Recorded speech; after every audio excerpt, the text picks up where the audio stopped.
શ્રી ગોવિંદ કાકાની પ્રેરણાથી SRK knowledge foundation દ્વારા આયોજિત અને સાર્વજનિક યુનિવર્સિટીના સહયોગથી જીવન સાનિધ્યના આજે 30મા દીવડામાં આપણે માણવાના છે એક સરસ મજાના માણેકને.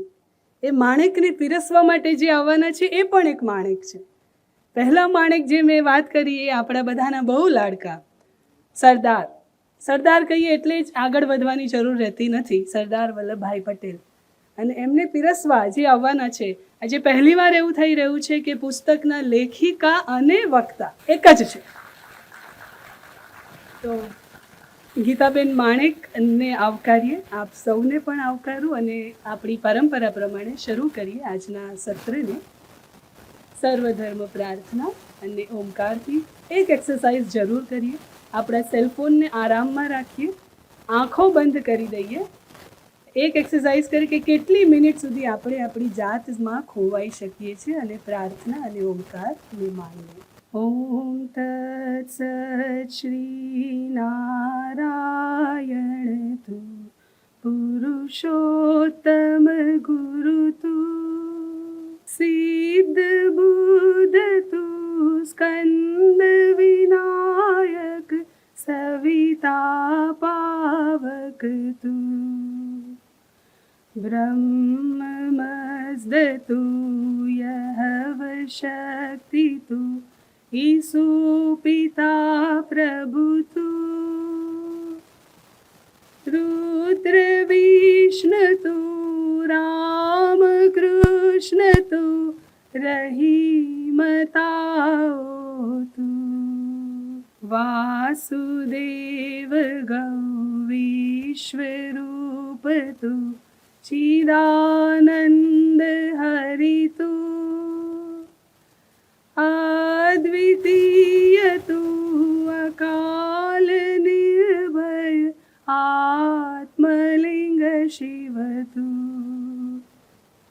ओम तत्सत श्री नारायण तू पुरुषोत्तम गुरु तू.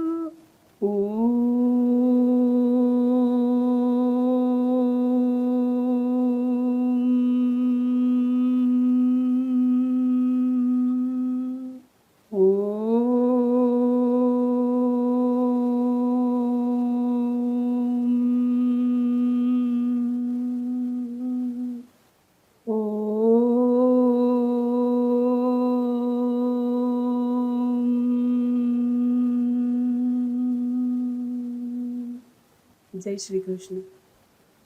આંખો બંધ કરીને જાત સાથે રહેવાની પળ અદ્ભુત હોય છે.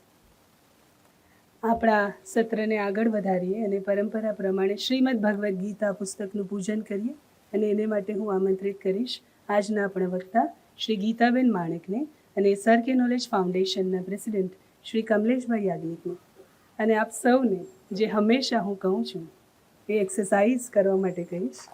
આજે એક જ ક્ષણમાં આજે કયો ભગવદ્ ગીતાનો શ્લોક મારે આજના સત્ર સાથે જોડવો મને એક જ ક્ષણમાં નક્કી કરી લીધું.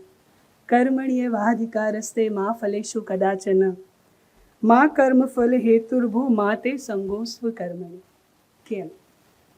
આ શ્લોક એવું કે છે, બીજા અધ્યાયનો 47મો શ્લોક, કે કર્મ ફળની આશા રાખવી નહીં અને કામ કરવું. તો સરદારની સાથે આ શ્લોકને ન જોડીએ તો કયા શ્લોકને જોડીશું? આ જીવન કર્મઠ રહીને એમણે જે કામ કર્યું છે. ફરીથી તાળીનો નાદ કરી આ ક્ષણોને વધાવી લઈએ અને આજના આપણા વક્તા શ્રી ગીતાબેન માણેકનું સ્વાગત કરવા માટે, હરિયાળા મેમેન્ટો પ્લાન્ટથી સ્વાગત કરવા માટે ફરીથી આપણે આ જે તાળીઓનો નાદ છે એને થોડા સમય માટે વહેતો રાખીએ. કારણ કે ગીતાબેન માણેકનો પરિચય જે હું આપવાની છું પણ એટલો જ સુંદર છે. આજે આપણે સરદારનું જીવન ચરિત્ર માણવાના છે એવું હું નથી કહી શકવાની. હું એવું કહેવાની છું કે સરદારે આપણા 565 રજવાડાઓને જે ભેગા કર્યા, એમનું જે વિલીનીકરણ કર્યું, એમાં એમની શું ભૂમિકા હતી તેની વાત કરવા માટે એના પુસ્તકના રચયિતા એ જ આજે આપણા વક્તા છે. એમની પ્રોફાઇલ એટલી બધી સુંદર છે, એમાંથી થોડીક વાતો કહું, આ પુસ્તકને રિલેટેડ જ એક વાત કહું, એમની સાથેની વાતોમાંથી જે હું સમજી. જ્યારે એમણે આ પુસ્તક લખવાનું શરૂ કર્યું ત્યારે એમની પાસે કદાચ સરદારના આ રાજ્યોના વિલીનીકરણ વિશે એટલી જ માહિતી હતી જે અત્યારે કદાચ મારી પાસે છે. નીલ બરાબર. પણ એમણે એ પુસ્તક લખવા માટે 4 વર્ષ અથાગ મહેનત કરી છે. એ 4 વર્ષમાં એ પુસ્તકના કોઈ પણ પાનાના કોઈ પણ વાક્યને લખવા માટે એમણે તર્ક નથી શોધ્યા, એમણે ફેક્ટ શોધી છે. જો કોઈ કોન્ટ્રોવર્શિયલ બાબત મળી છે તો એના ઊંડાણમાં જઈને એમણે આ પુસ્તક લખ્યું છે. એટલા માટે આજે આ પુસ્તક આપણે માણવું, સમજવું બહુ જરૂરી છે. કારણ કે વોટ્સએપ યુનિવર્સિટી આપણને રોજ કંઈક નવું ને નવું શીખવાડે છે ને આપણા સ્ટોરેજ બોક્સમાં કંઈક એવું ઊંધું જતું ભરે છે. એના બદલેમાં આજે કંઈક સારું સુંદર ભરવા માટે ગીતાબેન આપણી સમક્ષ પધાર્યા છે. એમનું આ જે પુસ્તક છે દૂરદર્શન નેશનલ ચેનલ ઉપર હમણાં જ 15 દિવસ પહેલાં હપ્તાવાર ટીવી સિરિયલના સ્વરૂપે ટેલિકાસ્ટ થયું છે ને 15 દિવસ પહેલાં એનો 62મો એપિસોડ રજૂ થયો છે. ઓનલાઈન 30 કે 31 જેટલા એપિસોડ અવેલેબલ છે. ગીતાબેન પાસે આપણે એમની લિંક માંગીશું જેથી કરીને રસ ધરાવનારા શ્રોતાઓ એને જોઈ શકશે.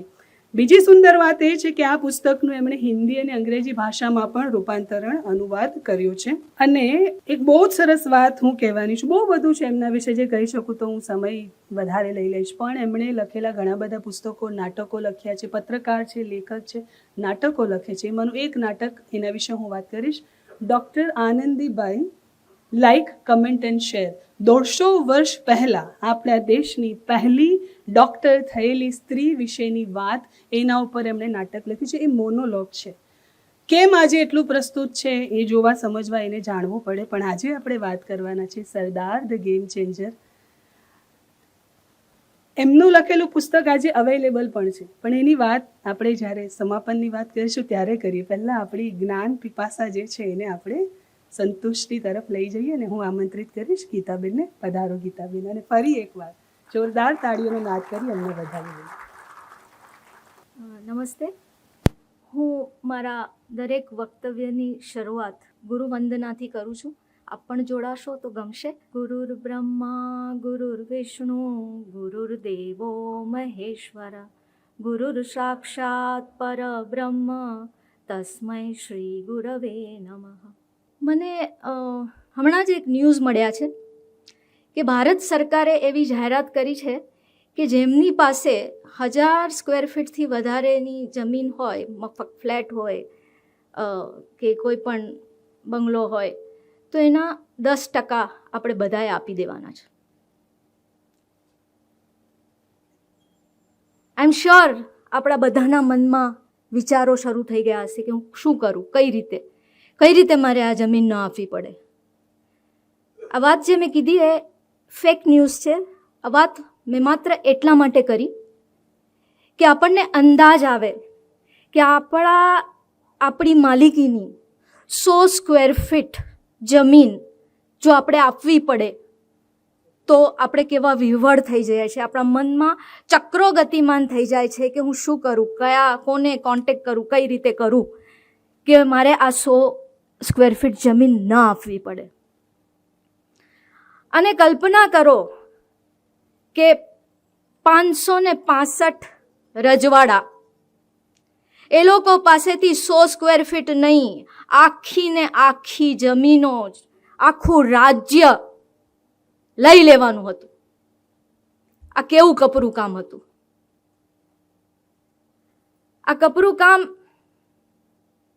સરદાર વલ્લભભાઈ પટેલે કેવી રીતે કર્યું. આ પુસ્તક લખવાની શરૂઆત કરી એ પહેલાં મેં બેનને કહ્યું કે મારી પાસે એટલી જ માહિતી હતી જેટલી કદાચ 10મા 12મા ધોરણમાં ભણેલ વિદ્યાર્થીને હોય. પણ આખો એક વિચાર નાટકના રૂપમાં શરૂ થયો હતો અને મેં સરદાર પટેલ વિશે થોડુંક વાંચવાનું શરૂ કર્યું. અને મને થયું કે એમના જે જીવનનું ઘણા બધા એમણે કાર્યો કર્યા છે, એમાંનું આ મુખ્ય કાર્ય કહી શકાય એવું તો મેં એના પર પુસ્તક શોધવાનું શરૂ કર્યું. અને એ હું 4 ભાષા જાણું છું, ગુજરાતી, હિન્દી, ઇંગ્લિશ, મરાઠી. મને 4માંથી એકે ભાષામાં ફક્ત આની વાત કરે એવું પુસ્તક ના મળ્યું. અને પછી મેં મારી યાત્રા શરૂ કરી. તમે આખા જગતનો ઇતિહાસ જોશો તો કોઈ પણ દેશે જ્યારે બીજા દેશને હસ્તગત કર્યો છે ત્યારે યુદ્ધ કર્યું છે, ત્યાંના રાજાને ખતમ કર્યો છે. ભારત એકમાત્ર એવો દેશ છે જેણે 565 રજવાડાને પોતાના દેશમાં સામેલ કર્યા અને એક પણ રાજાને એણે ખતમ નથી કર્યો. વિશ્વ અચંબિત છે. રશિયાના નિકોલસ બુગલાઈ નામના ઇતિહાસકારે તો કીધું છે કે તમે ભારતીયો ગજબ છો, તમે આ કાર્ય કેવી રીતે કર્યું. અરે આપણે એક નાનકડી વસ્તુ પણ જોઈતી હોય છે તો વિવાદમાં હોય છે તો એના માટે કેટલું કરવું પડે છે. અને માત્ર 3 કે 3.5 વર્ષના ગાળામાં આ કાર્ય પૂરું થયું અને 75 વર્ષ સુધી આ વાત આપણા સુધી પહોંચી નથી. આપણને ખબર નથી. કોઈને પણ તમે પૂછો, મને પણ કદાચ તમે પૂછ્યો હોત તો એ કે સરદાર ન હોત તો આપણે હૈદરાબાદ કે જૂનાગઢ જવા માટે વિઝા લેવો પડત. પણ એમણે શું કર્યું, કેવી રીતે કર્યું, આ આપણને કહેવાયું નથી. સરદાર ને મણિબેને ઘણી, એમના દીકરી મણિબેન જે સતત એમની સાથે પડછાયાની જેમ રહ્યા, એમણે પૂછતા કહેતા કે તમે કેમ લખતા નથી. ત્યારે એમણે કીધું હતું કે જ્યારે હું ઇતિહાસનું સર્જન કરી શકું એમ છું ત્યારે હું લખવામાં સમય શા માટે વેડફું. અને એમણે લખ્યું નહીં. જે ઇતિહાસ આપણે લખવો જોઈતો હતો, જે આ પ્રજાએ લખવો જોઈતો હતો, એ 75 વર્ષ સુધી ના લખાયો, આપણને કહેવાયો નહીં. અને એને કારણે તમે જોશો કે ગાંધીવાદ નામનો શબ્દ છે, નહેરુવાદ નામનો શબ્દ છે, આંબેડકરવાદ નામનો શબ્દ છે. તમે ક્યાંય પટેલવાદ નામનો શબ્દ સાંભળ્યો છે? આટલું મોટું જે વિરાટ કાર્ય એમણે કર્યું. આની શરૂઆત થાય છે મે 1947માં. માઉન્ટબેટન, જેને છેલ્લા વાઇસરોયનો કાર્યભાર સોંપવામાં આવ્યો છે, એને એ વખતના બ્રિટનના પ્રાઇમ મિનિસ્ટર એટલી ચર્ચિલ પાસે મોકલે છે. કારણ કે જો હિન્દુસ્તાનને આઝાદી આપવાની છે અને એ આખી પ્રક્રિયા કરવાની છે તો એમાં ચર્ચિલની સંમતિ હોવી બહુ જરૂરી છે. કારણ કે ચર્ચિલ અપર હાઉસમાં પણ એમની એ વખતે એમનો પક્ષ હતો ને એમનું પ્રભુત્વ હતું. અને માઉન્ટબેટન એને મળવા જાય છે. ચર્ચિલનો ભારત દ્વેષ આપણને બધાને ખબર છે. એ આપણા દેશને નર પશુઓનો, ધર્માંધ લોકોનો દેશ કહેતા હતા. આ મીટિંગમાં માઉન્ટબેટન એમને વાત કરે છે અને ચર્ચિલ કહે છે કે હિન્દુસ્તાન, આ ષડયંત્ર રચાય છે. અને ચર્ચિલ માઉન્ટબેટનને કહે છે કે આ નર પશુઓના ધર્માંધ દેશને હિન્દુસ્તાન, પાકિસ્તાન અને પ્રિન્સિસ્તાનમાં વહેંચી દો. પ્રિન્સિસ્તાન એટલે પ્રિન્સલી સ્ટેટ્સને તમે સ્વતંત્રતા આપી દો. 565 પ્રિન્સલી સ્ટેટ્સ, આમાંના માત્ર 10% પણ સ્વતંત્ર રહે, ભારતમાં ના જોડાય તો શું થાય? ભારતનો નકશો તમારી નજર સામે લાવજો તો તમને ખ્યાલ આવશે કે માની લો કે હૈદરાબાદ ના જોડાયું હોત, માની લો કે જૂનાગઢ ના જોડાયું હોત, માની લો કે ભોપાલ ના જોડાયું હોત તો આ દેશનો નકશો શું હોત? અને તો એ જે ષડયંત્ર હતું એ પૂરું થયું હોત અને એ જ એ લોકોની મહેચ્છા હતી કે આપણે ટુકડા ટુકડામાં વહેંચાઈ જઈએ અને ફરીથી પાછલે બારણેથી કોઈ વિદેશી સત્તા, બ્રિટન કે અન્ય કોઈ વિદેશી સત્તા આવે અને આપણે ફરી એકવાર ગુલામ બની જઈએ. આ ષડયંત્રની ગંધ જ્યારે એ ઘડાતું હતું ને ત્યારે ચર્ચિલ કદાચ સરદાર પટેલને મળ્યા નહોતા. જો મળ્યા હોત ને તો તેમણે કદાચ આ ષડયંત્ર રચવાની હિંમત ના કરી હોત. એની વાત હું કરીશ એટલે તમે મારી સાથે 100% સહમત થશો કે એ ન હોત. અને એ ષડયંત્રની ગંધ સરદારને આવી ગઈ. એ કેટલા વિચક્ષણ વ્યક્તિ હતા અને કેવી રીતે આવી? તો એ વખતે પોલિટિકલ ડિપાર્ટમેન્ટ હતું જે આ બધી જે થોડીક મારી વાત ટેકનિકલ થશે કારણ કે એ ટેકનિકલ વાત જ્યાં સુધી આપણે સમજશું નહીં ત્યાં સુધી આ આખા વિષયને આપણે નહીં સમજી શકીએ. કે પોલિટિકલ ડિપાર્ટમેન્ટ હતું જેના હેડ હતા કોનાર્ડ કોરફિલ્ડ, બ્રિટિશ અધિકારી. એ પોલિટિકલ ડિપાર્ટમેન્ટ આ બધા રજવાડાઓ સાથે સંબંધ રાખતું હતું. હવે જ્યારે આપણને આઝાદી મળવાની હતી 1947માં ત્યારે 52% બ્રિટિશ હિન્દુસ્તાન હતું અને 48% રજવાડા હતા. એટલે અડધ આપણો દેશ રજવાડા હતા. અને એ રજવાડાઓને બ્રિટિશરોએ કહ્યું, જ્યારે જાહેરાત કરી કે જેને પાકિસ્તાનમાં જોડાવવું હોય પાકિસ્તાનમાં જોડાઈ શકે, જેને હિન્દુસ્તાનમાં જોડાવવું હોય એ હિન્દુસ્તાનમાં જોડાઈ શકે અને જેમને સ્વતંત્ર રહેવું હોય એ સ્વતંત્ર રહી શકે. હવે આ જે પોલિટિકલ ડિપાર્ટમેન્ટ હતું જેના હેડ હતા કોનાર્ડ કોરફિલ્ડ, જે આટલા વર્ષોથી રજવાડાઓ સાથે એટલે રજવાડાઓ એ રીતે હતા કે આ જે બ્રિટિશ ભારત હતું 52% એના પર બ્રિટનનું રાજ હતું. પણ આ જે હતા રજવાડાઓ 48% જે જમીન હતી ભારતની એ સ્વતંત્ર હતી. એટલે ઇનડાયરેક્ટલી એના પર બ્રિટિશ રાજ હતું પણ ટેકનિકલી એ લોકો બ્રિટનની અંદર નહોતા. એ લોકો ઓલરેડી સ્વતંત્ર જ હતા ટેકનિકલી. અને આ પોલિટિકલ ડિપાર્ટમેન્ટ એ રજવાડાઓ સાથે કામ પાર પાડવા માટે હતું. જ્યારે આઝાદી આપવાની વાત થઈ ને ટ્રાન્સફર ઓફ પાવરની વાત થઈ ત્યારે એ પોલિટિકલ ડિપાર્ટમેન્ટ સ્ટેટ ડિપાર્ટમેન્ટ બન્યું અને એ સ્ટેટ ડિપાર્ટમેન્ટના વડા બન્યા સરદાર વલ્લભભાઈ પટેલ. હવે એ સ્ટેટ ડિપાર્ટમેન્ટ બન્યા પછી એક વખત સરદાર ઓફિસમાં ગયા અને એમના હાથમાં એક ફાઇલ આવી.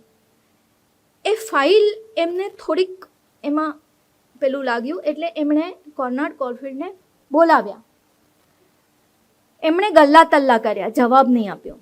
એ ફાઇલમાં એવું હતું કે બસ્તર નામનો પ્રદેશ જે ખનીજ અને વન્ય સંપત્તિથી ભરપૂર એ જે બસ્તર હતું એ સોંપી દેવામાં આવ્યું, એ લીઝ પર આપી દેવામાં આવ્યું હતું હૈદરાબાદને. સરદારે તપાસ કરી ત્યાંના રાજાને બોલાવ્યા. ત્યાંનો રાજા 12 વર્ષનો છોકરો, એના પિતાનું મૃત્યુ થયું અને એને રાજા બનાવી દેવામાં આવ્યો.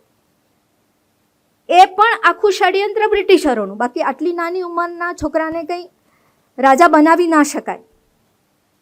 એ છોકરાને ફોસલાવીને એને કારમાં ફરાવીને લાલચો આપીને એની પાસેથી સહીઓ કરાવવામાં આવી અને એ હૈદરાબાદને લીઝ પર આપવામાં આવ્યું. જ્યારે સરદારને આ બધી વાતની ખબર પડી ત્યારે એમને આખા આ ષડયંત્રની ગંધ આવી અને એમણે એ દિશામાં કામ શરૂ કર્યું. આ 565 આપણને તો આપણે જે થોડું ઘણું મીડિયામાં કે તમે બધા સુજ્ઞ શ્રોતાઓ છો, તમે ક્યાંક ને ક્યાંક સાંભળ્યું હશે, વાંચ્યું હશે. મુખ્યત્વે આપણે 3 રાજ્યો વિશે સાંભળ્યું છે: જુનાગઢ, હૈદરાબાદ અને કાશ્મીર. આના વિશે પણ આપણને પૂરેપૂરી જાણકારી નથી આપવામાં આવી. તમે જામનગર વિશે જાણો છો? આખું કાઠિયાવાડ, જેમાં એ વખતે 212 રજવાડા હતા, એ એક અલગ દેશ હોત જો સરદાર ના હોત. કઈ રીતે? નવાનગર, એ વખતે એનું નામ નવાનગર હતું, જે અત્યારે જામનગર છે. એના રાજા દિગ્વિજયસિંહજી બહુ વિચક્ષણ માણસ, બહુ લોકો માટે એમણે ખૂબ કાર્યો કર્યા. આજે પણ જામનગરમાં તમે જાઓ તો દિગ્વિજયસિંહજી માટે લોકોના મનમાં પ્રેમ છે, લાગણી છે. બહુ જ લોકપ્રિય, લોકો માટે કામ કરનારા રાજા. અને એમણે પોલેન્ડ વિશે, પોલેન્ડમાં તો દિગ્વિજયસિંહજી ભગવાનની જેમ પૂજાય છે. એની વાત પણ આપણે કરીશું, કારણ કે એ આખી આની સાથે જોડાયેલી વાત છે. હવે જ્યારે ત્રાવણકોર વિશે પણ આપણે વાત કરીશું, પણ આ આખી વાત મેં તમને કહ્યું ને કે એટલા બધા તાણાવાણા જોડાયેલા છે. ત્રાવણકોરે જ્યારે જાહેર કર્યું કે અમે સ્વતંત્ર રહેશું, ત્યારે દિગ્વિજયસિંહજીએ વિચાર્યું કે એ લોકો પાસે સમુદ્ર કિનારો છે, બંદર છે, બધું છે, તો કાઠિયાવાડ પાસે પણ છે, તો કાઠિયાવાડ કેમ સ્વતંત્ર ના રહી શકે? એમણે એ વખતના જે સૌથી સમૃદ્ધ અને સક્ષમ રજવાડા હતા, ભાવનગર, મોરબી, ગોંડલ, જુનાગઢ, જામનગર, આ બધા 7 રજવાડાઓને ભેગા થઈ ને એ લોકોએ આબુમાં એક મીટિંગ કરી અને યુનિયન ઓફ કાઠિયાવાડની રચના કરી. આ યુનિયન ઓફ કાઠિયાવાડને એ જમાનામાં દિગ્વિજયસિંહજીએ 1 કરોડ રૂપિયા આપવાનું વચન આપ્યું. એટલે વિચાર કરો, એ લોકો પાસે શક્તિ હતી, 212 રજવાડા હતા, કાઠિયાવાડનો આખો વિસ્તાર હતો, બધા સક્ષમ અને સમૃદ્ધ જે કહેવાય એવા રાજ્યો એમની સાથે હતા, આટલા પૈસા હતા. હવે આ લોકો, અને આ વાતની જાણ સરદાર પટેલને થતી હતી કે આ ચાલી રહ્યું છે આખું. એ લોકો બધા ભેગા થઈને કાઠિયાવાડને એક આખું અલગ દેશ બનાવવાની આખી હિલચાલ ચાલી રહી છે. દિગ્વિજયસિંહજી અને સરદારનો ભૂતકાળમાં સ્વતંત્રની જ્યારે ચળવળ ચાલતી હતી ત્યારે એક અણબનાવ થઈ ગયો હતો અને સાંયોગિક પુરાવા એમ કહે છે કે દિગ્વિજયસિંહજીએ, એટલે સરદાર પર ભાવનગરમાં એ વખતે એક જીવલેણ હુમલો થયો હતો. એમાં ઈશ્વર કૃપાથી એ બચી ગયા હતા, પણ એ હુમલો કરાવવામાં દિગ્વિજયસિંહજીનો હાથ હતો. એની પણ મેં બધી બહુ વિસ્તારથી વાત કરી છે, પણ હું અહીંયા એની નથી કરતી, કારણ કે નહીં તો બહુ લાંબુ થશે. પણ એનીવે એ બંને વચ્ચે અણબનાવ હતો, એટલે એકબીજા માટે એમને પૂર્વગ્રહ કહી શકાય, કેમ કે જેમણે જીવલેણ હુમલો કરાવ્યો હતો સરદાર પર, એટલે એમને સીધા જઈને સંપર્ક કરવાનો તો કોઈ પ્રશ્ન બનતો નહોતો. અને એક દિવસ આ બધી ચાલી રહ્યું હતું, આ બધા રાજાઓ ભેગા થઈ ગયા હતા અને મોટા મોટા રાજાઓ ભેગા થાય એટલે પછી નાના નાના જે રજવાડાઓ હતા એ તો સામેલ થઈ જ જવાના હતા. એક દિવસ સરદાર પટેલને ફોન આવ્યો કર્નલ હિંમતસિંહજીનો. કર્નલ હિંમતસિંહજી દિગ્વિજયસિંહજીના નાના ભાઈ, અને એમને સરદાર માટે ખૂબ માન આદર એ દિલ્હીમાં સૈન્યમાં. અને એમણે સરદારને કીધું કે મોટા ભાઈ રાજસ્થાન જઈ રહ્યા છે કેટલાક રાજાઓને લઈને, અને ત્યાંના રાજસ્થાનના રાજાઓને પણ એ મતલબ કહેવાના છે કે તમે પણ સ્વતંત્ર રહેવાનું બધું પેલું કરો. અને કાલ એમ કે એટલે હિંમતસિંહજીએ દિગ્વિજયસિંહજીને સમજાવવાની કોશિશ કરી હતી, પણ દિગ્વિજયસિંહજી માન્યા નહોતા. એટલે સરદારે મણિબેનને કીધું કે કાલે મહેમાન આવવાના છે, કાઠિયાવાડી જમવાનું બનાવજો. અને મેનનને કીધું કે તમે એરપોર્ટ પર સવારે પહોંચી જજો અને દિગ્વિજયસિંહજીને અને એમના પત્ની ગુલાબ કુંવરબાજીને આપણા ઘરે જમવા લઈ આવજો, માનપૂર્વક આદરપૂર્વક. હવે ગુલાબ કુંવરબા જે છે એ ઈચ્છતા હતા કે આ જે યુનિયન ઓફ કાઠિયાવાડ એટલે કે કાઠિયાવાડ બને એના પ્રમુખ દિગ્વિજયસિંહજી બને. એ પણ એ બહુ મુત્સદી મહિલા હતી, એમની મહત્વકાંક્ષા હતી. એટલે આ બંને જણા જમવા આવ્યા. અને સાહેબ માત્ર 1.5 કલાકની મીટિંગમાં સરદારે એમને જે સમજાવ્યા, દિગ્વિજયસિંહજી 1.5 કલાક પછી સરદારના ઘરેથી નીકળ્યા ત્યારે એમણે એમને વચન આપ્યું કે જામનગર તો જોડાય જ છે, પણ બાકીના કાઠિયાવાડના જે રજવાડાઓ છે એમને પણ હું સમજાવીશ કે એ ભારતમાં વિલીન થાય.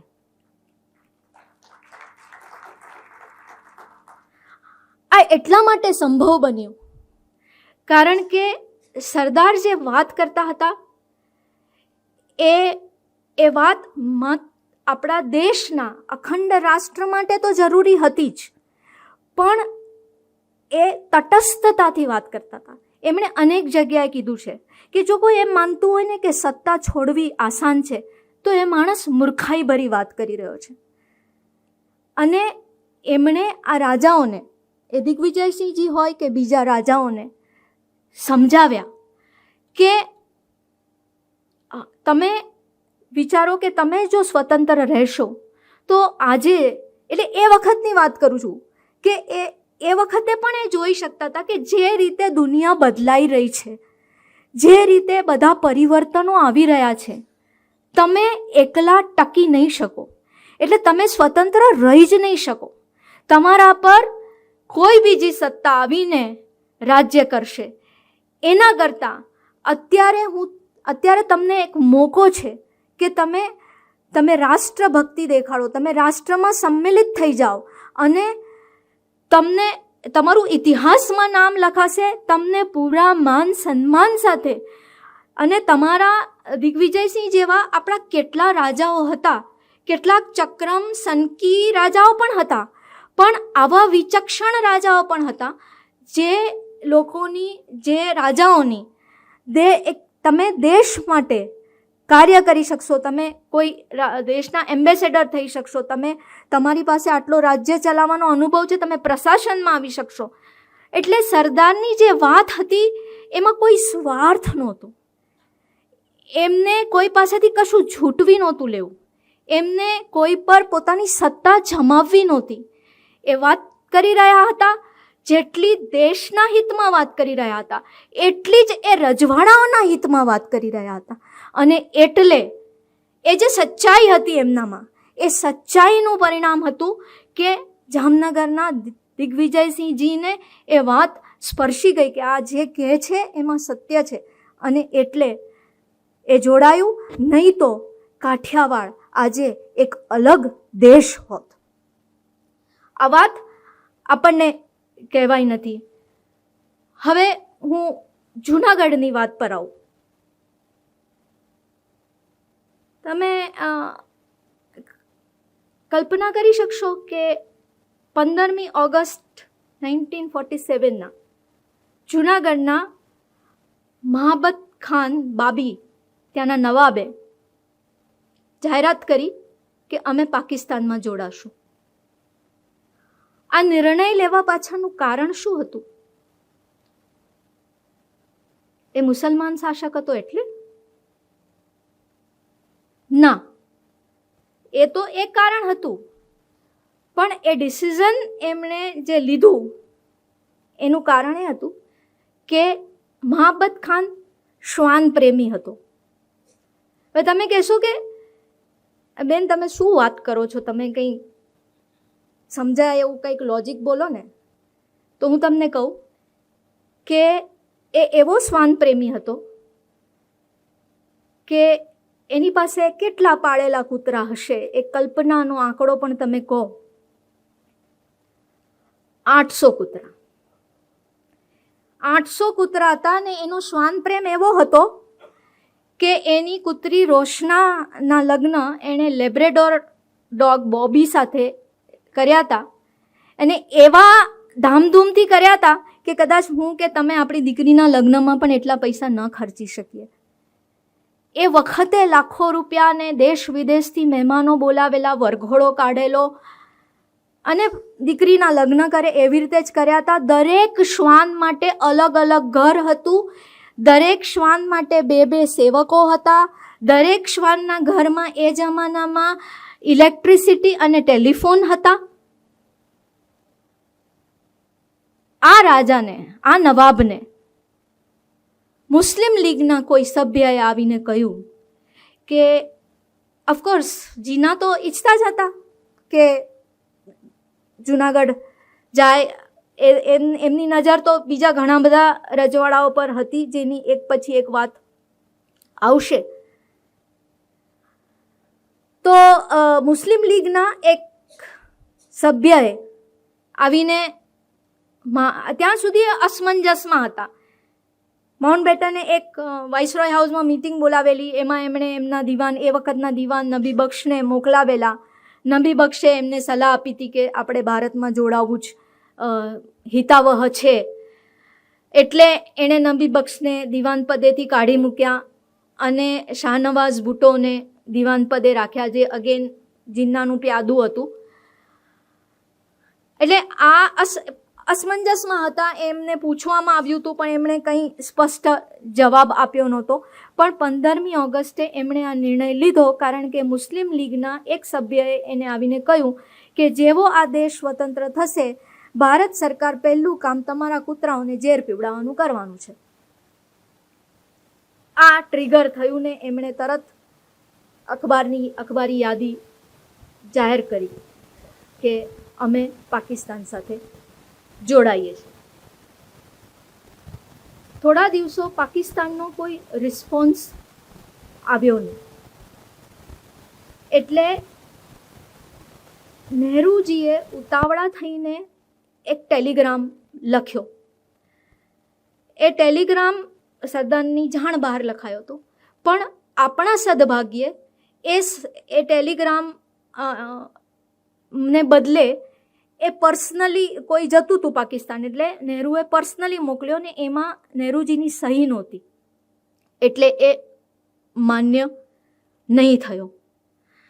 આ બાજુ જૂનાગઢમાં અત્યાચાર, હિન્દુઓ પર અત્યાચાર વધવા માંડ્યો હતો. ધાડાના ધાડા બધા ત્યાંથી જઈ રહ્યા હતા. ત્યાં જૂનાગઢની બેગમ એટલે કે આ મહાબત ખાનની પત્ની એક પ્રણ લીધું હતું કે જ્યાં સુધી દરરોજના 6 વ્યક્તિઓને હું કન્વર્ટ નહીં કરું, મુસ્લિમ નહીં બનાવું ને, ત્યાં સુધી હું જમીશ નહીં. આ પરિસ્થિતિ હતી અને આ બધું ચાલી રહ્યું હતું. માઉન્ટ સરદાર માનતા હતા કે આમાં આપણે મિલિટરી એક્શન લેવા સિવાય બીજો કોઈ રસ્તો નથી. પણ એ મિલિટરી એક્શન લેવા માટેની જે મીટિંગમાં નહેરુજી અને સરદાર જતા હતા, ત્યાં વચ્ચે માઉન્ટબેટને એમને રોક્યા. એમની સાથે વાત કરીને એમને કહ્યું કે તમે મિલિટરી એક્શન ના લઈ શકો, કારણ કે બ્રિટિશ સરકારે એ જાહેરાત કરી છે કે એ પાકિસ્તાન કે કોઈ પણ રાજ્ય પાકિસ્તાન કે હિન્દુસ્તાન સાથે જોડાઈ શકે અથવા સ્વતંત્ર રહી શકે. પણ એ જે જાહેરાત હતી, એ જે બ્રિટિશ સરકારે કહ્યું હતું, એની સાથે સાથે કેટલીક શરતો પણ હતી કે ગમે તે રજવાડું ગમે તેમાં જવા માટે નિર્ણય ન લઈ શકે. એના નિયમો હતા કે તમારા રાજ્યમાં કેટલા હિન્દુ છે, કેટલા મુસલમાન છે, એ પાકિસ્તાન કે ભારતની નજીક છે, એની જોગ્રાફિકલ સ્થિતિ શું છે, આ બધું જોઈને એ શાસક એનો નિર્ણય લઈ શકે. પણ આમણે આ નિર્ણય લીધો એટલે માઉન્ટબેટન કે તમે મિલિટરી એક્શન ના લઈ શકો. અને સરદાર, એટલે મેં આજે આ લખ્યું ને આખું જે મારી સામે આવ્યું, સરદાર માત્ર 2 કે 3 વાર જ એમણે પોતાનો આખી પ્રક્રિયામાં મિજાજ ગુમાવ્યો હતો ને એ દિવસ હતો જ્યારે એમણે માઉન્ટબેટનને કીધું કે, એટલે માઉન્ટબેટને એમના પર આરોપ કર્યો કે એ ગુજરાતમાં છે ને એટલે તમે આટલા બધા હાઈપર થઈ ગયા છો. એટલે એમણે કહ્યું કે ના, ગુજરાત નહીં, આ દેશનો કોઈ પણ ખૂણામાં હોત ને મેં આ જ કર્યું હોત. એનીવે ત્યાં એ નિર્ણય અટકાવવો પડ્યો. એટલે સરદારે શું કર્યું કે જૂનાગઢ પાકિસ્તાન પર ને એના પર જૂનાગઢ પર દબાવ વધારવા માટે થઈને જૂનાગઢની બહાર એમણે સૈન્ય તૈયાર રાખ્યું. માંગરોળમાં ને બધે એમણે આપણા જહાજો પણ, વિમાનો પણ તૈયાર રાખ્યા હતા કે ગમે ત્યારે આપણે અટેક કરવાનો વારો આવે તો આપણે તૈયાર હોઈએ. આ બાજુ પરિસ્થિતિ જૂનાગઢમાં વણસી રહી હતી. બીજી બાજુ આરઝી હુકુમતની આખી આરઝી હુકુમતમાં રતુભાઈ ને બીજા ઘણા આપણા હતા, એ લોકોએ લોકોને તાલીમ, લશ્કરી તાલીમ આપવાની શરૂ કરી. એ બધું ચાલતું હતું. ઓફકોર્સ સરદાર આરઝી હુકુમતની વિરુદ્ધ હતા. આરઝી હુકુમત શરૂ કરી હતી શામળદાસ ગાંધીએ, ગાંધીજીના ભત્રીજા, મુંબઈમાં શરૂ કરી. એટલે એની સ્થાપના મુંબઈમાં થઈ હતી. અને આ બધું ચાલી રહ્યું હતું.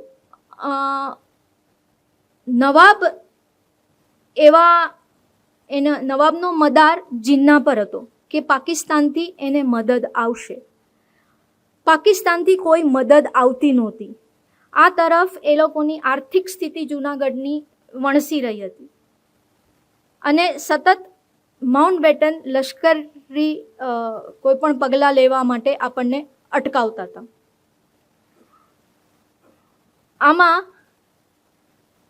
જ્યારે મહાબત ખાન આખી સ્થિતિ સંભાળી નહીં શક્યા, એમણે પત્રો લખ્યા જીન્નાને, જેની વિગતવાર વાતો આ પુસ્તકમાં છે, હું એના બહુ ડિટેલમાં નથી જતી.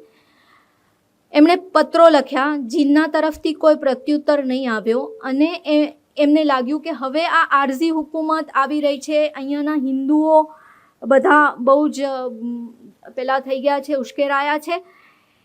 એટલે એમણે રાતોરાત નિર્ણય લીધો પાકિસ્તાન ભાગી જવાનો.